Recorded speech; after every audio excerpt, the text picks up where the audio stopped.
అందుకు ఆయన నామానికే మహిమ కలుగును గాక. రెండో తిమోతి 2వ అధ్యాయము 13వ వచనం ద్వారా పరమ తండ్రి మనతో మాట్లాడబోతున్నందుకు ఆయన నామానికి మహిమ కలుగును గాక. మనము నమ్మదగని వారమైనను ఆయన నమ్మదగిన వాడుగా ఉండును. ఆయన తన స్వభావమునకు విరోధంగా ఏదియూ చెయ్యలేదు. దేవుని నామానికి మహిమ కలుగును గాక. ఏమంటున్నాడు? మనము నమ్మదగని వారమైనను. ఎందుకు మనం నమ్మదగని వారమైనము? నిజంగా మనుషులు 2 నాలుకలతో ఉన్నోళ్ళు. మన మాట సమయానుసారంగా మారుతుంది, సందర్భానుసారంగా మారుతుంది. మనము ప్రతి ఒక్క ఏమంటారంటే సిచ్యువేషన్స్ని బట్టి మన మాటలు మారుతాయి. కానీ దేవుడు ఆయన అవునంటే అవును, కాదంటే కాదు, దానికి మించింది నాది కాదు అంటుండు. దేవుడు ఒకసారి ఒక మాట ఎవరికన్నా ఇచ్చిండు అంటే అది నెరవేర్చడానికి ఆ పరమ తండ్రి సామర్థ్యత కలిగిన దేవుడు. ఆయన మాటలు అవునంటే అవును, కాదంటే కాదు. కానీ మనుషులు అట్లా కాదు. అవునని కాదంటారు, కాదని అవునంటారు. ఈరోజు ఒక మాట, రేపు ఒక మాట. ఈరోజు వాళ్ళది ఒక ప్రవర్తన, రేపు వాళ్ళది ఒక ప్రవర్తన. మన దేవుడు నిన్న నేడు నిరంతరము ఏకరీతిగా ఉన్నాడు. ఆయన స్వభావంలో ఏ మార్పు లేదు. అందుకే మనుషులు నమ్మదగని వారైనను ఆయన నమ్మదగిన వాడు. అవును, మనుషులు నమ్మదగిన వాళ్ళు కాదు. హృదయము ఘోరమైన వ్యాధి కలది. హృదయంలో తలంపులు పుడుతూనే ఉంటాయి. హృదయంలో మన హృదయంలో ఆలోచనలు వస్తూనే ఉంటాయి. తలంపులు, ఒక కోరికలు, హృదయంలో నుంచి కోరికలు వస్తూనే ఉంటాయి. ఆ కోరికలు ఎక్కడికి వెళ్తాయి? తలంపులకు పోతాయి. ఆ తలంపులు ఆలోచిస్తుంటాయి. దేవుని నామానికి మహిమ కలుగునుగాక. కాబట్టి మనం అస్సలు నమ్మదగిన వారమైనము కానప్పటికీ మన పరమ తండ్రి నమ్మదగిన వాడు. దేవుని నామానికి మహిమ కలుగునుగాక. దేవుని నామానికి మహిమ కలుగునుగాక. ఏమంటుండు? తన స్వభావమునకు విరోధంగా ఏది చేయలేదు. ఆయన తన స్వభావమునకు విరోధంగా ఏమీ చేయలేదు. నిజంగా వాక్యంలో ఉంది, హృదయము నిండిన దాన్ని బట్టి నోరు మాట్లాడును. కొన్నిసార్లు చూడండి, కొన్నిసార్లు మన హృదయంలో ఒకటి ఉంటుంది, మనం నోటితో ఒక మాట మాట్లాడతాం. కొన్నిసార్లు మన హృదయంలో ఒకటి ఉంటుంది, కానీ మనం నోటితో ఒక మాట మాట్లాడతాము. కానీ కొన్నిసార్లు మన హృదయంలో ఏది ఉంటుందో అదే మన నోటి నుంచి బయలువెళ్తుంది. మన హృదయంలో ఏది ఉంటే మన హృదయంలో ఎవరి గురించి అన్న కోపం ఉందనుకోండి, ఎదుటివారితో కోపం మాటలే మనకు బయటికి వస్తాయి. ఎదుటివారితో మన హృదయంలో సంతోషం ఉందనుకోండి, వాళ్ళ గురించి మనకు మంచి అభిప్రాయం ఉందంటే మంచి మాటలే మన హృదయంలో నుంచి బయలువెళ్తాయి. కానీ దేవుడు చూడండి, మనము ఎంతైనా నమ్మదగని వారము, కానీ మన దేవుడు ఎంతైనా నమ్మదగినవాడు. మనము పాపులమై ఉండంగానే మనం పరిశుద్ధులము అని ఆయన మనల్ని ప్రేమిస్తుండా, లేదా మనని పరిశుద్ధ పరుచుకున్నాక ఆయన మనల్ని ప్రేమిస్తుండా? మనము ఇంకను పాపులమై ఉండంగానే ఆ పరమ తండ్రి మనల్ని ప్రేమిస్తుండంట. ఇంకను మనము పాపమై ఉండంగానే ఆ పరమ తండ్రి మనల్ని ప్రేమించడం జరుగుతుంది. చూడండి, కొంతమందికి కొన్ని ఏమైనా మాటలు చెప్తే వాళ్ళకి అసలు అర్థమే కాదు. డిస్టర్బెన్స్ చేయొద్దు అంటే కూడా వాళ్ళు డిస్టర్బెన్స్ చేస్తూనే ఉంటారు. డిస్టర్బెన్స్ చేయొద్దు, దేవుని ఆత్మ భంగపరచబడుతుంది. డిస్టర్బెన్స్ చేయొద్దు అంటే కూడా డిస్టర్బెన్స్ చేస్తూనే ఉంటారు. అంటే వాళ్ళకు చెప్పిన మాట అర్థమైతలేదు.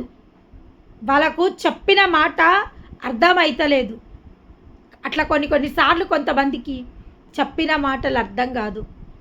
అంటే వాళ్ళ స్వభావంకు వ్యతిరేకమైన ప్రవర్తన వాళ్ళు ప్రవర్తిస్తుంటారు. దేవునికి వ్యతిరేకమైన ప్రవర్తన వాళ్ళు ప్రవర్తిస్తుంటారు. కొంతమంది మనుషులకు వ్యతిరేకమైన ప్రవర్తనలు కూడా ప్రవర్తిస్తారు. చూడండి, ఒక మనిషి మెప్పు పొందుకోవాలన్నా ఒక మనిషి మెప్పు పొందుకోవాలంటే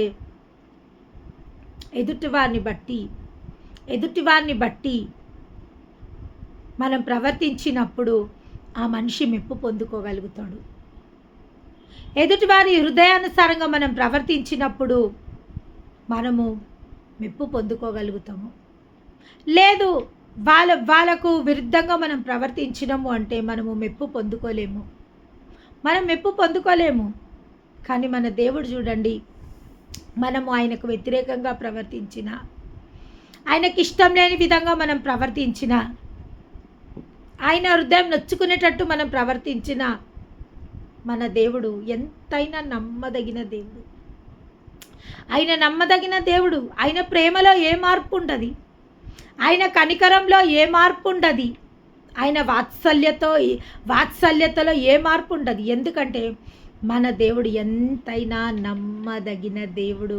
మనం ఆరాధిస్తున్న దేవుడు ఎంతైనా నమ్మదగిన దేవుడు. చూడండి, కొన్నిసార్లు మనకు దేవుడితో గడపడానికే మనకు సమయం ఉండదు. అన్ని విషయాలకు సమయం ఉంటుంది, దేవునితో గడపడానికి మనకు సమయం ఉండదు. అయినా కానీ దినమెల్లా ఆయననంట మన కోసం తన చేతులు చాపుతుంటాడంట.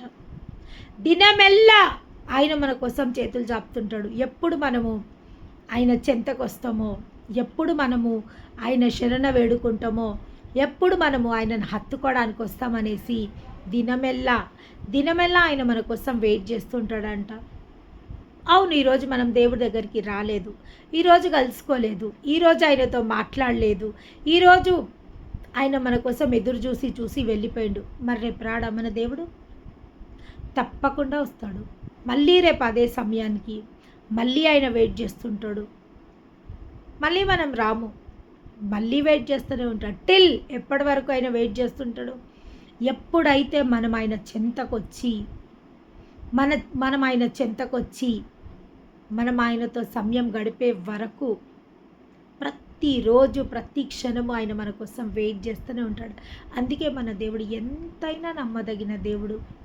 మనం ఆయనకు విరుద్ధంగా ప్రవర్తించినా, మనం ఆయనకు విరుద్ధంగా మాట్లాడినా, మన తలంపులు ఆయనకు విరుద్ధంగా ఉన్నా, మన ఆలోచనలు ఆయనకు విరుద్ధంగా ఉన్నా, కొన్నిసార్లు మనం చేసే పనులు కూడా ఆయనకు విరుద్ధంగా ఉంటాయి. అయినప్పటికీ ఆయన వాత్సల్యతలో ఏ మార్పు లేదు, ఆయన కృపలో ఏ మార్పు లేదు, ఆయన మంచితనంలో ఏ మార్పు లేదు. మనము మనుషులుగా ఎవరైనా మనకు మేలు చేస్తే మనం వాళ్ళకి మేలు చేయాలనుకుంటాము. మనకు ఎవరైనా మేలు చేస్తేనే వాళ్ళకి మేలు చేయాలనుకుంటాము. మనకి ఎవరైనా కీడు చేసిందంటే వాళ్ళకి మేలు చేయాలని మనం అసలు అనుకోము. కానీ మన దేవుడు కీడు చేసిన వాళ్ళకి కూడా మేలు చేయమంటుండు. కీడు చేసిన వారికి నువ్వు మేలు చేసినప్పుడు ఏమంటుండు దేవుడు? నువ్వు శత్రువులకు భోజనం వారు నీ శత్రువులు ఆకలిగా ఉన్నప్పుడు వాళ్ళకు ఆహారం పెట్టు, వాళ్ళు దాహంగా ఉన్నప్పుడు వాళ్ళకు దాహం కిమ్ము, అప్పుడు నేను వాళ్ళ తలపైన నిప్పులు కుప్పలుగా పోస్తా. ఏం చేస్తాడంట? వాళ్ళ తలపైన దేవుడు నిప్పులు కుప్పలుగా పోస్తాడంట. శత్రువులని నువ్వు ప్రేమించినప్పుడు, శత్రువులని నువ్వు హత్తుకున్నప్పుడు, శత్రువుల అవసరతలను తీర్చినప్పుడు. చూడండి ఎంత మంచి దేవుడో చూడండి. ప్రతి నిత్యము ఆయన మంచితనంతో మనం నింపుతుంటాడు. ప్రతి నిత్యము ఆయన వాత్సల్యతతో మనం నింపుతుంటాడు. ప్రతి నిత్యము ఆయన కృపతో మనం నింపుతుంటాడు. ఏమంటుండు దేవుడు? పగ తీర్చుకుంటా నా పని, మీకు అవసరం లేదు. పగ తీర్చుకుంటా నా పని. Vengeance are mine. పగలు, ప్రతీకారాలు ఇవన్నీ నా పనులు. మీరు చేయాల్సింది ఒక్కటే, నా మంచితనంని వెంబడించండి, నన్ను వెంబడించండి. మీరు ఎంతైనా నమ్మదగిన వాళ్ళు గారు, కానీ ఎప్పుడైతే మీరు నన్ను వెంబడిస్తారో నా మంచితనం అంతా మీకు అనుగ్రహిస్తా. దేవుని నామానికి మహిమ కలుగునుగాక. ఇంక ఇక్కడ ఏమంటుంది చూడండి, ఆయన తన స్వభావమునకు విరుద్ధంగా ఏదీ చెయ్యలేడు. ఆయన స్వభావంకి విరుద్ధంగా ఏమైనా చేయగలుగుతాడు ఆయన? ఆయన స్వభావం ఎటువంటి స్వభావము? నిమిషం మాత్రం నిన్ను విస్మరించి తిని అధికమైన వాత్సల్యతతో నేను హత్తుకుంటా. ఆయన స్వభావం ఆయన స్వభావము శత్రువులని క్షమించే స్వభావము. ఆయన స్వభావము దీనులను దరిద్రులను ఆదుకునే స్వభావము. ఆయన స్వభావము కనికరం గల స్వభావము. ఎస్, ఆయన నిన్న నేడు నిరంతరం ఏకరీతిగా ఉండే దేవుడు. జగతి పునాది వేయబడక ముందు ఏ విధంగా దేవుడు ఉన్నాడో ఇప్పటికీ అదే విధంగా ఉన్నాడు. అప్పటి నుంచి ఇప్పటి వరకు మానవులను ఒకటే రీతిగా ఆయన ప్రేమిస్తూనే ఉండు. మానవులను ఒకటే రీతిగా ఆయన ప్రేమిస్తూనే ఉన్నాడు. నోహ కాలంలో ఒక్కసారి ఆయన జలప్రలయం తీసుకొచ్చి ప్రజలను అందరినీ హతం చేసేసిండు. కానీ ఇంకా నోహా తొట్టు పెట్టుకుంటాడు. నోహా, ఇంకా నేను మళ్ళీ ఈ భూమి ఉన్నంత వరకు నేను ఈ భూమిపైన జలప్రలయం తీసుకురాను. నాకు మీ మనుషులు కోపం పుట్టించిండ్రని కోపంతో నేను కూడా ఈ లోకాన్ని డిస్ట్రాయ్ చేయాలని నిశ్చయించుకొని గొప్ప ప్రళయం తీసుకొచ్చిన కానీ ప్రళయం తీసుకొచ్చినాక నాకు అర్థమైంది, I have taken an wrong decision. అవును, ప్రళయం వచ్చింది, మొత్తం భూమిని అంతా నిర్మూలం చేసేసినాక ప్రజలు లేరు, ఇంకా భూమి పైన ప్రజలు లేరు. దెన్ నేను ఎవరిని క్షమించాలా? నేను ఎవరిని కరుణించాలా? నేను ఎవరి కోసం ఈ లోకం చేస్తున్నానో వాళ్ళే ఈ భూమి పైన లేకపోతే నేను ఏం చెయ్యాలా? దేవుడు ఆదాం ఈ లోకంనంతా సృష్టించిండు. 5 రోజులలో ఆయన సృష్టినంతా సృష్టించినప్పుడు ఆయన పశుపక్షాదులను సృష్టించిండు, చెట్లను సృష్టించిండు, జలచరాశులను సృష్టించిండు, అన్నీ సృష్టించిండు. అన్నీ బాగున్నాయి, అన్నీ కలర్ఫుల్గా ఉన్నాయి. సూర్యుడిని, చంద్రుడిని అన్నిటినీ క్రియేట్ చేసిండు ఆయన, నక్షత్రాలని. కానీ ఎవరి కోసం చేసిన ఇది? ఎవరు దీన్ని బట్టి, ఎవరు ఈ సృష్టిని బట్టి సంతోషిస్తారు? ఎవరు? నాతో పాటు సంతోషించే ఒక వ్యక్తి నాకు కావాలి కదా. చూడండి, ఏదైనా పార్టీ చేసుకుంటున్నాం, ఒక్కలే చేసుకుంటాం. ఆ party means it's a gathering, A group of people gathering is called party. అంటే చాలామంది ప్రజలు గ్యాదర్ అయ్యి ఒక్క దగ్గర ఉండి వాళ్ళు సెలబ్రేట్ చేసుకోవడంని దాన్ని పార్టీ అంటారు. చూడండి, ఒక్క మనిషి ఎక్కడైనా పార్టీ చేసుకోగలుగుతాడా? ఒక్క వ్యక్తి సెలబ్రేట్ చేసుకోగలుగుతాడా ఏదన్నా ఒకేషన్ని? నో. దేవుడు అదేవిధంగా మొత్తం సమస్తాన్ని కలుగజేసినాక ఆయనకి ఏమీ బాగా అనిపిస్తలేదు. అప్పుడు సృష్టించినప్పుడు అంత మంచిగా అనిపించింది, అంత కలర్ఫుల్గా ఉంది, అంత జాయ్గా ఉంది. కానీ తర్వాత అసలు ఎవరి కోసం చేసిన నేను ఈ సృష్టిని? ఇంత అందంగా నేను చేసింది ఎవరి కోసం? ఎవరు అనుభవించడానికి ఇంత అందంగా చేసిన నేను? రకరకాల పువ్వులు, కలర్ఫుల్ పువ్వులు, కలర్ చేపలు, కలర్ చెట్లు, ఇవన్నీ ఎవరి కోసం చేసిన? చూడండి, రివర్ వాటర్ ఎట్లుంటుంది, బ్లూ కలర్ ఉంటుంది. ఓషన్ వాటర్ ఎల్లో కలర్ ఉంటుంది. ఇవన్నీ నేను ఎవరి కోసం చేసిన? ఎవరు దీన్ని బట్టి సంతోషిస్తారు అని దేవుడు ఒక నరుని సృజించిండు.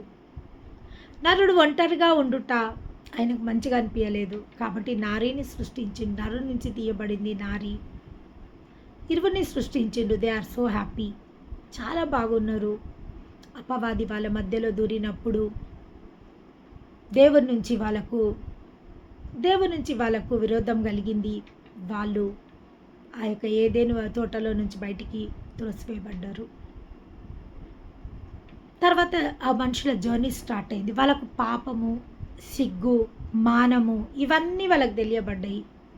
దాన్ని బట్టి వాళ్ళ నేను ఇంతకుముందు ఒకరోజు శర్మని చెప్పిన, చూడండి, దేవుడు ఎందుకు ఎలవ్ చేసిండు ఇదంతా? ఎందుకు ఎలవ్ చేసిండు? సాతాను ఉంది, అపవాది ఉంది. అపవాది హవ్వను శోధిస్తుందని దేవుడికి తెలియదా? హవ్వ ద్వారా ఆదాం శోధింపబడతాడని దేవుడికి తెలియదా? తెలుసు. కానీ అప్పటి వరకు వాళ్ళు ఏదైనా వనంలో ఉన్నంత వరకు చూడండి, every curse has a hidden blessings. ప్రతి శాపంలో ఒక దాచబడిన దీవెన ఉంది. చూడండి, ఏదైనా వనంలో నుంచి గెంటి వేసినప్పుడు సో సాడ్ అంటే వాళ్ళు దేవుని మహిమను వదిలేసి వచ్చేసిండ్రు. వాళ్ళు అప్పటి వరకు ఏదైనా వనంలో ఎట్లున్నారు? మహిమతో ఉన్నారు, మహిమ శరీరాలతో ఉన్నారు. వాళ్ళకి సిగ్గు మానము ఏమీ లేదు. వాళ్ళు నేకుడుగా ఉన్నా కానీ వాళ్ళకి నేకుడుగా ఉన్నారని వాళ్ళకి తెలియదు వాళ్ళకి ఏం తెలియదు. పాపం అంటే వాళ్ళకి తెలియదు. పాపపు చూపు, విషపు చూపులు, పాపపు చూపులు, మోహపు చూపులు వాళ్ళకి తెలివయి. కానీ ఎప్పుడైతే వాళ్ళు ఆ పండు తిన్నారో, మంచి చెడ్డలు తెలుసుకున్న పండు తిన్నారో, వాళ్ళు దిగంబరులు అని వాళ్ళకి తెలిసింది. దిగంబరులు అని వాళ్ళకి తెలిసినప్పుడు దేవుడు గొర్రెపిల్లని వధించి చర్మపు చొక్కాయిలని వాళ్ళకి ధరింపజేసి వాళ్ళని అక్కడి నుంచి పంపించేసిండు. ఒకవేళ పాపం అంటే వాళ్ళకి తెలియదు. వాళ్ళు పరిశుద్ధంగా ఉండరు. ఎన్ని రోజులు వాళ్ళు అట్లనే పరిశుద్ధంగా ఉండగలుగుతారు? అప్పటికే ఎన్నో సంవత్సరాలు అయిపోయింది వాళ్ళు అట్లనే ఒంటరిగా ఉండడం. మళ్ళీ ఈ లోకం వ్యాప్తి చెందాలంటే, ఈ లోకం ఎక్స్పాండ్ కావాలంటే, ఈ లోకం ఫలించి విస్తరించి అభివృద్ధి పొందు అని ఆదికాండం 3వ అధ్యాయంలో ఉన్న వాగ్దానం నెరవేరాలంటే వాళ్ళు అక్కడ ఉంటే ఆ వాగ్దానం ఫలిస్తుందా? నో. ఎందుకంటే వాళ్ళలో కామవాంఛలే లేవు. వాళ్ళు ఒకళ్ళొక శరీరాలని పాపపు చూపుతోనే చూస్తలేరు. మరి వాళ్ళ కలయిక ఎట్లా జరుగుతుంది? వాళ్ళ కలయిక జరగకపోతే మూడో ప్రాణి లోకంలోకి ఎట్లా వస్తుంది? ఇవన్నీ జరగాలంటే వాళ్ళు ఆ మహిమ శరీరాలను వదిలిపెట్టి మానవ శరీరాలలోకి రావాలా. దేవుని నామానికి మహిమ కలుగునుగాక. వాళ్ళలో పాపం లేనంత వరకు, వాళ్ళలో కామవాంఛలు రానంత వరకు, వాళ్ళ శరీరాలు ఐక్యం అవ్వనంత సేపు ఈ లోకంలో నరుడు ఈ లోకంలోకి రాలేడు. నరమాత్రుడు ఈ లోకంలోకి రాలేడు. కాబట్టి దేవుడు అపవాది ఆదాంని హవ్వని శోధిస్తున్న, పండు తినడానికి ప్రేరేపిస్తున్న దేవుడు మౌనంగా ఉండడం జరిగింది. ఎందుకంటే ఆ వాగ్దానం నెరవేర్పే కాలం వచ్చింది. దేవుడిచ్చిన వాగ్దానము నెరవేర్చే కాలము వచ్చింది. ఆ నెరవేర్చే కాలంలో వాళ్ళు సాతాను ఏమనుకుంటుంది? దేవుని మహిమ నుంచి వీళ్ళని గెంటేస్తున్నా నేను, ఇక వీళ్ళు దేవుని నుంచి దూరం అయిపోతారు, దేవుని మహిమ నుంచి వీళ్ళు దూరం అయిపోతారు, వీళ్ళు ఈ లోకంలో కలిసిపోతారు అనుకొని అది సంతోషిస్తుంది. కానీ అక్కడ జరిగింది ఏంది? ఎప్పుడైతే వాళ్ళు అక్కడి నుంచి గెంటివేయబడ్డారో ఆ యొక్క వాగ్దానపు ఒక నెరవేర్పు జరుగుతుంది. వాళ్ళు ఫలించి విస్తరించి అభివృద్ధి పొందబోతుండ్రు. దేవుని నామానికి మహిమ కలుగునుగాక. వాళ్ళలో నుంచి ఒక నరుడు రాబోతుండు, వాళ్ళలో నుంచి ఒక జీవుడు రాబోతుండు, వాళ్ళు జీవింపచే ప్రాణులు కాబోతుండ్రు. దేవుని నామానికి మహిమ కలుగునుగాక. అది దేవుని యొక్క ప్రణాళిక, దేవుని యొక్క చిత్తం. ఎవ్రీ కర్స్ దేవుడు వాళ్ళని ఏం చేసిండు? శపించి గంటేసిండు. వెళ్ళిపోండి మీరు ఇక్కడి నుంచి, అంతే, మీరు ఇక్కడ ఉండడానికి వీల్లేదు. స్త్రీకి ప్రసవ వేదన పెట్టేసిండు, పురుషుడికి నేలను సైతం చేసే పనిని పెట్టేసిండు, చెమటోర్చి కష్టపడి తన భార్య పిల్లలను పోషించాలి ఆ పని పెట్టేసిండు. ఇద్దరిని కర్స్ శపించి వాళ్ళని అక్కడ మహిమ నుంచి వాళ్ళని పంపించేసిండు. నిజంగా అది కర్సా కర్స్లో హిడెన్ అయిన బ్లెస్సింగా? దేవుని నామానికి మహిమ కలుగును. ఈరోజు మన లైఫ్లో జరుగుతున్న సంఘటనలు అవి క్వైట్గా మనకు శాపాలలాగా కనబడవచ్చు, ఒక శిక్షల్లాగా కనబడవచ్చు. కానీ మనము సేవిస్తున్న దేవుడు ఎంతైనా నమ్మదగిన వాడు. మనము నమ్మదగిన వాళ్ళం కాము, కానీ మనము సేవిస్తున్న దేవుడు, మనం ఆరాధిస్తున్న దేవుడు ఎంతైనా నమ్మదగిన వాడు. మనం అనుకుంటుంటాము, అయ్యో భయంకరమైన ఈ యొక్క వేదన, భయంకరమైన శాపము నన్ను ఆవరించేసింది, భయంకరమైన ఈ ప్రాబ్లమ్స్లో నేను ఇరుక్కుపోయినా, భయంకరంగా నేను ఈ శోధింపబడుతున్నా. నా పరమ తండ్రి నీ శోధనలో నుంచి మహిమ తీసుకురాగలుగుతాడు. దేవుని నామానికి మహిమ కలుగును కాక. ఎప్పుడైతే ఒక మనిషి శోధింపబడతాడో, అగ్ని కొలిమిలో కాల్చబడతాడో, శుద్ధ స్వర్ణంగా మనిషిలో ఉన్న మస్టు మలినాలు అన్నీ చెత్త చెదరమంతా అగ్నికి కాల్చివేయబడుతుంది. అగ్నిలో నువ్వు నాశనం కావు, అగ్నిలో నువ్వు పాడుగావు. అగ్ని చెదబట్టది, అగ్నికి తుప్పు పట్టది. ఏ బర్నింగ్ ఫైర్ అగ్నికి ఎప్పుడు తుక్కు పట్టది, అగ్నికి ఎప్పుడు చెదబట్టది. అగ్ని ప్రజ్వలిల్లుతూనే ఉంటుంది. అగ్ని చెడుని దహించేస్తుంది, పొట్టులాగా కాల్చేస్తుంది. దేవుని నామానికి మహిమ కలుగును గాక.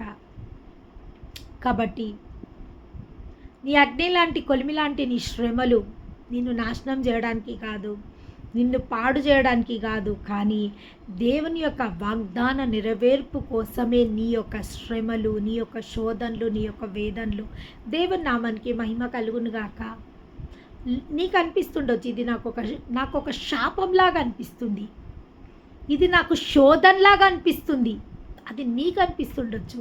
కానీ శోధనలో నుంచి కూడా మహిమను తీసుకురాగలిగిన గొప్ప దేవుని నువ్వు నేను ఆరాధిస్తున్నాం. దేవుని నామానికి మహిమ కలుగునుగాక. చూడండి, యోబు జీవితంలో అదే జరిగింది.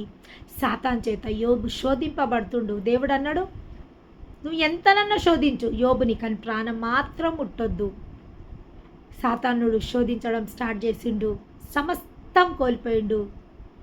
సమస్తం, నీ పిల్లలని, ఆస్తిని, గొడ్లని, పశువులని, మందలని అండ్ పని వాళ్ళను అన్నింటినీ కోల్పోయి రిక్తుడిగా బూడిదలో కూర్చొని భయంకరమైన కురుపులతో, ఆ కురుపులు స్రవిస్తున్నాయి, ఆ స్రవిస్తున్న కురుపులతో, పెంచులతో ఆ కురుపులని గీకుకుంటా ఆ బూడిదలో కూర్చుండు. సాతాన్ అనుకుంది, ఇక అయిపోయింది, యోబు పని అయిపోయింది. యోబు సాతానుడు తనని తన అప్రిషియేట్ చేసుకుంటుంది. Very good, very good, good job, good job. అయిపోయింది. యోబు మొత్తం భూమట్టం పట్టించేసిన యోబుని. ఇంకా యోబు లేవ్వడం అసాధ్యం, యోబు బాగుపడడం అసాధ్యం, యోబు జీవితము మార్చబడడం అసాధ్యము, యోబు స్థితి మారడం అసాధ్యం, యోబు పరిస్థితి మారడం అసాధ్యం, యోబు బలం పొందుకోవడం అసాధ్యం. కానీ మన పరమ తండ్రి అసాధ్యాలను సాధ్యపరచగల గొప్ప దేవుని మనం ఆరాధిస్తున్నాం. దేవుని నామానికి మహిమ కలుగును గాక. When man finishes God began. ఒక మనిషి అయిపోయింది, నా శక్తి అయిపోయింది, నా బలం అయిపోయింది, ఇంకా నా వల్ల కాదు. ఎప్పుడైతే ఆ మనిషి నా వల్ల కాదు, ఇంకా నేను ఏమీ చెయ్యలేను అని ఎప్పుడైతే ఆ మనిషి చేతులు ఎత్తేస్తాడో, ఆ చేతులను ఎవరు పట్టుకుంటారంట? పరమ తండ్రి పట్టుకుంటాడు. దేవుని నామానికి మహిమ కలుగునుగాక. మోషే చేతులని బలపరచినట్టు దేవుడు మన చేతులని బలపరుస్తాడు. దేవుడు మన చేతులని బలపరుస్తున్నందుకు దేవుని నామానికి మహిమ కలుగునుగాక.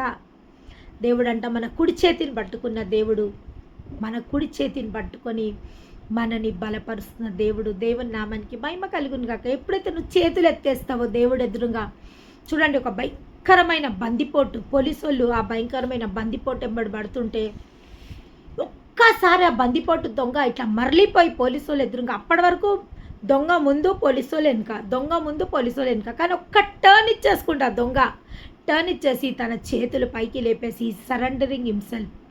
వెన్ హీ సరెండర్ హిమ్సెల్ఫ్, అప్పటి వరకు షూట్ అండ్ సైట్ ఆర్డర్స్ ఉంటాయి, షూట్ అండ్ సైట్ ఆర్డర్స్ ఉన్నాయి. అంటే ఆ వ్యక్తి కనబడితే కాల్ చేసేయాల. కానీ ఎప్పుడైతే ఆ వ్యక్తి తన రెండు చేతులు పైకెత్తి ఈ సరెండరింగ్ హిమ్సెల్ఫ్, ఈ surrendering himself, they will not harm to him. వాళ్ళు తనని ఫైర్ చేయరు, ఇంకా they will arrest him, they will arrest him, they will don't fire on him. ఉరుకుతుంటే ఫైర్ చేస్తారు, కానీ ఆ వ్యక్తి ఎప్పుడైతే తన చేతులు ఎత్తుకొని సరెండర్ అయిపోతాడో ఇంకా వాళ్ళు షూట్ చెయ్యరు. అదేవిధంగా మన జీవితాలలో కూడా అయిపోయింది, ఇంకా నా వల్ల కాదు అని అనుకుంటున్న స్థితిలో ఎప్పుడైతే నువ్వు ఆ పరమ తండ్రి వైపు నీ చేతులెత్తి, నీ రెండు చేతులెత్తి, అయ్యా ఇంకా నా పని అయిపోయింది ప్రభువా, ఇంకా నీ పని స్టార్ట్ చేయండి, ఇప్పుడు మీ పని, this is yours term, my term is completed master. అయిపోయింది, నేను అంతగా నేను పోరాడేస్తున్నా, ఇంకా నా వల్ల కాదు, ఒక ఇంచు కూడా ఇంకా నేను పోరాడలేను అని ఎప్పుడైతే నిన్ను నువ్వు దేవుడికి సరెండర్ చేసుకుంటావో, then God will began the works.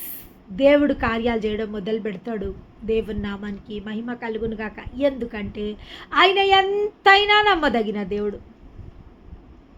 మనుషులుగా మనము నమ్మదగిన వారము కానప్పటికీ ఆయన ఎంతైనా నమ్మదగిన దేవుడు. చూడండి, అప్పటి వరకు నీ సొంత తెలివితో, నీ సొంత బలంతో అప్పటి వరకు నువ్వు ఇష్టం వచ్చినట్టు జీవించినావు, ఇష్టం వచ్చినట్టు నీ జీవితాన్ని పతనం దాకా తీసుకొచ్చుకున్నావు. అప్పుల పాలైనవు, తిప్పల్ల పాలైనవు, రోగాల పాలైనవు, రొస్టుల పాలైనవు, నీ ఇష్టం వచ్చినట్టు ఎంజాయ్ చేసినావు. ఎవ్వరిని పట్టించుకోలేదు. ఎవ్వరు హెచ్చరిస్తున్న హెచ్చరికలను వినలేదు. అయిపోయింది, ఒక స్థితి వచ్చేసింది, పతనం అయిపోయిన స్థితికి వచ్చినావు. కానీ మళ్ళీ ఆ పతనమైన స్థితిలో నుంచి కూడా, ఎప్పుడైతే ఆ పతనమైన స్థితిలో కూడా దేవుని శరణాగతుడవైనవో, శరణము శరణము దేవ యెహోవా మహిమానిత చిరంజీవనిది, భజయింతును నిన్ను జగదీశ శ్రీ ఏషాన రక్షణకర్త. అవును, ఎప్పుడైతే ఆయన శరణాగతులం అవుతామో, ఎప్పుడైతే శరణం శరణం అని ఆయనను వేడుకుంటామో, ఆయన పాదాల చెంతకు వస్తామో, మన గత పాపాలని, ప్రస్తుత పాపాలని, చేయబోతున్న పాపాలని ఆయన పరిశుద్ధ రక్తంలో గడిగి నీతిమంతుల జాబితాలలో మనని చేర్చుతున్న ఆ పరమ తండ్రికి మహిమ కలుగునుగాక. మనము నమ్మదగిన వారం కానప్పటికీ మన పరమ తండ్రి నమ్మదగిన దేవుడు అయి ఉన్నందుకు, నమ్మదగిన తండ్రి అయి ఉన్నందుకు ఆయన నామానికి మహిమ కలుగునుగాక. చూడండి, పిల్లలు తప్పు చేసినప్పుడు, కొన్నిసార్లు మన పిల్లలు తప్పు చేసినప్పుడు మనం శిక్షిస్తాము. ఆ శిక్ష దేనికి? వాళ్ళ మీద పగబట్ట, వాళ్ళ ప్రాణాలు పోవాలన్నా కొడతాం. మనం కొన్నిసార్లు తప్పులు చేసినప్పుడు మనం కొడతాం. చిన్న పిల్లలు చూడండి, చిన్న పిల్లలు 2-3 ఇయర్స్ పిల్లలు పోయి మట్టిలో ఆడుకుంటా మట్టి తింటుంటారు. మట్టి తింటే కొడుతుంది తల్లి పోయి. ఫస్ట్ ఒకసారి చెప్తుంది, వద్దు నాన్న మట్టి తినొద్దు అంటది. రెండోసారి చెప్తుంది, మట్టి తినొద్దు నాన్న అంటది. ఈనాడు తల్లి లేనప్పుడు చూసిపోయి ఆ మట్టి తినడము, సున్నం తినడము. ఎందుకంటే ఆ తల్లికి తెలుసు, మట్టి తిన్నా ఆ బిడ్డ ఆరోగ్యం పాడైపోతుంది. సున్నం, గోడకు సున్నము ఇట్లా తింటుంటారు పిల్లలు, ఇట్లా గిచ్చుకొని తింటుంటారు. లేదా నాలుక పెట్టి ఇట్లా ఆ యొక్క ఏమంటారు, ఆ యొక్క సున్నంని టేస్ట్ చేస్తుంటారు వాళ్ళు. తల్లికి చాలా బాధ అనిపిస్తుంది. ఏంది నా బిడ్డ, ఏంది ఈ వ్యసనానికి ఎందుకు గురవుతుండి, ఈ చిన్న ప్రాయంలో ఏంది వీడికి ఈ వ్యసనము అని తల్లి ఒకసారి 2-3 సార్లు హెచ్చరిక చేస్తుంది. ఒక 10 సార్లు కూడా హెచ్చరిక చేస్తుండొచ్చు. కానీ ఆ బిడ్డ వినప్పుడు ఆ తల్లి ఏం చేస్తుంది? కొడుతుంది. చిన్నగా చేతుల మీద కొడుతుంది, చిన్నగా కాళ్ళ మీద కొడుతుంది.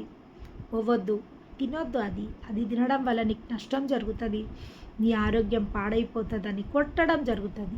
అంటే బిడ్డను ఏమైనా నష్టపరచాలని కొడుతుందా? బిడ్డ ఏమైనా కష్టాల పాలు కావాలని కొడుతుందా? లేదా చేతులు కాళ్ళు ఇరిగిపోయేటట్టు కొడుతుందా? దెబ్బ కొడుతుంది. దెబ్బ జ్ఞాపకం ఉండడానికి కొడుతుంది. చిన్నగా కొడుతుంది, జోక్ అయిపోతుంది. పెద్దగానే కొడుతుంది. కానీ ఆ దెబ్బ ప్రాణం పోయేటంతా కొట్టది, లేదా నష్టం అయ్యేటంతా కొట్టది. కానీ దెబ్బ కొడుతుంది, ఆ దెబ్బ జ్ఞాపకం ఉండేటట్టు కొడుతుంది. అంత మాత్రాన ఆమె మంచి తల్లి కాదా? She very good mother. అవును, పిల్లలు తప్పు చేసినప్పుడు తప్పకుండా బెత్తం వాడాలా. వాళ్ళ ప్రాణాలు తీయడానికి కాదు, వాళ్ళ జీవితాలను మార్చడానికి. ప్రాణాలు తీయడానికి కొట్టుమంటలేడు దేవుడు, వాళ్ళ జీవితాలని మార్చడానికి, వాళ్ళని క్రమంలో పెట్టడానికి, వాళ్ళని క్రమశిక్షలో నడిపించడానికి బెత్తం వాడాల్సిన అవసరం ఎంతైనా ఉంది. దేవుని నామానికి మహిమ కలుగునుగాక. కాబట్టి కొన్నిసార్లు మనము తప్పులలో ఉన్నప్పుడు, కొన్నిసార్లు మనము తప్పుడు మార్గంలో నడుస్తున్నప్పుడు, తప్పుడు డెసిషన్స్ తీసుకుంటున్నప్పుడు, తప్పుడు పనులు చేస్తున్నప్పుడు, తప్పుడు మాటలు మాట్లాడుతున్నప్పుడు, తప్పుడు ప్రవర్తనలు ప్రవర్తిస్తున్నప్పుడు తప్పకుండా దేవుని యొక్క శిక్షని మనం అనుభవించాల్సి వస్తుంది. తప్పకుండా దేవుడు శిక్షిస్తాడు. ఎందుకంటే మళ్ళీ ఆ యొక్క బిడ్డని తినని మార్గంలో నడిపించడం కోసం. దేవుని నామానికి మహిమ కలుగునుగాక. ఎస్, మనము నమ్మకమైన వాళ్ళం కాకుండా మన దేవుడు నమ్మదగిన దేవుడు. దేవుని నామానికి మహిమ కలుగునుగాక. చూడండి, ఇక్కడ ఇంకొక మాట, వినువారిని చెరుపుటకై కానీ మరి దేనికి నీ పనికిరాని మాటలను గురించి వాదమును పెట్టుకొనవద్దు. ప్రభు ఎదుట వారికి సాక్ష్యం ఇచ్చును. ఈ సంగతులను వారికి జ్ఞాపకము చెయ్యుము. దేవుడి ఎదుట యోగ్యునిగాను, సిగ్గుపడనక్కర్లేని పనివానిగాను, సత్యవాక్యమును సరిగ్గా ఉపదేశించు వానిగాను నిన్ను నీవే దేవునికి కనిపరుచుకొనుటకు జాగ్రత్త పడుము. దేవుని ఎదుట నిన్ను నువ్వే సత్యవంతునిగా సత్యవాక్యంని సరిగ్గా ఉపదేశించువానిగా నిన్ను నువ్వే దేవుని ఎదుట కనపరుచుకొనుటకు జాగ్రత్త పడుము. యోగ్యునిగా నిన్ను నువ్వు కనపరుచుకోవడానికి దేవుడి ఎదుట జాగ్రత్త పడు. సిగ్గుపడనక్కర్లేని పనివానిగాను సత్యవాక్యమును సరిగ్గా ఉపదేశించువాని కానీ నిన్ను నువ్వే కనపరుచుకొనుటకు జాగ్రత్త పడుము. Yes, you have to set an image before the God. You have to set a image before the God. చూడండి, ఒక మంచి impression, the first impression is the best impression అంటారు. దేవునికి ఒకవేళ ఫస్ట్ నుంచి మన పట్ల మంచి ఇంప్రెషన్ ఉంది అంటే అది చివరి వరకు మనకు కొనసాగింపబడుతుంది. చివరి వరకు ఆ మంచి ఇంప్రెషను మన పట్ల దేవుడికి ఉంటుంది. దేవుని నామానికి మహిమ కలుగునుగాక. కాబట్టి ఈరోజు దేవుడు మనతో మాట్లాడుతున్న మాట, ఆయన ఎంతైనా నమ్మదగినవాడు, ఆయన ఎంతైనా నమ్మదగిన దేవుడు. ఆయనను ఆశ్రయించి వారి జీవితాలలో ఏ మేలు కొద్దవై ఉండయి. కానీ ఎప్పుడైతే మనం క్రమం తప్పుతామో, ఆయన మార్గాలను అనుసరించకుండా మన చిత్తానుసారమైన మార్గాలని అనుసరించి ఒకవేళ మనము కీడుపాలవుతామనుకో, మనము కీడుపాలైనప్పుడు దాని యొక్క పర్యవసానం మనము అనుభవించాల్సి వస్తుంది. కాబట్టి మనని బట్టి కాదు, దేవుని బట్టి మనము ఆయనని ఆశ్రయించి ఆయన స్వభావంని మనము చూడండి, ఆయన స్వభావమునకు విరోధంగా ఏమీ చెయ్యలేదు. ఆయన తన స్వభావంకి విరోధంగా ఏది చేయలేదు. దేవుడు అంట తన స్వభావంకి విరోధంగా ఏం చేయలేదంట. ఫస్ట్ నుంచి ఆయన ఎట్లున్నాడో చివరి శిల్వ మరణం వరకు ఆయన అట్లనే ఉంటాడు. ఆయన స్వభావంకి విరుద్ధంగా ఏమీ చేయలేదు. ఆయన ఒక నరరూపధారిగా ఉన్నప్పుడు, ఒక మామూలు మానవునిగా ఉన్నప్పటికీ కూడా ఆయనకు కామ క్రోధ మద మత్సర్యములను జయించిన గొప్ప దేవుడు. దేవుని నామానికి మహిమ కలుగును గాక. ఎన్నడూ ఆయన తప్పుగా ప్రవర్తించలేదు, ఎన్నడూ ఆయన తప్పుగా మాట్లాడలేదు, ఎన్నడూ ఆయన తప్పుగా బిహేవ్ చేయలేదు, ఎన్నడూ ఆయన తప్పుగా ఏ పనులు చేయలేదు. కాబట్టి మనము దేవుని స్వరూపంలో, దేవుని పోలికలో మార్చబడ్డాం. కాబట్టి దేవుని స్వభావమునకు విరోధమైనది ఏది మనలో ఉండడానికి వీల్లేదు. ఒకవేళ దేవుని స్వభావంకి విరోధమైనది మన జీవితాలలో ఏమన్నుంటే దాన్ని విడిచిపెట్టడమే మనకు లాభకరం. దాన్ని విడిచిపెట్టినప్పుడు మనము కృప పొందుకోగలుగుతాము. ఆ దేవుని యొక్క వాత్సల్యతని మనము పొందుకోగలుగుతాము. ఆ నమ్మదగిన దేవుని యొక్క దీవెనలు మనము నిండుగా పొందుకోగలుగుతాము. మా పరిశుద్ధుడవైన తండ్రి, ఈరోజు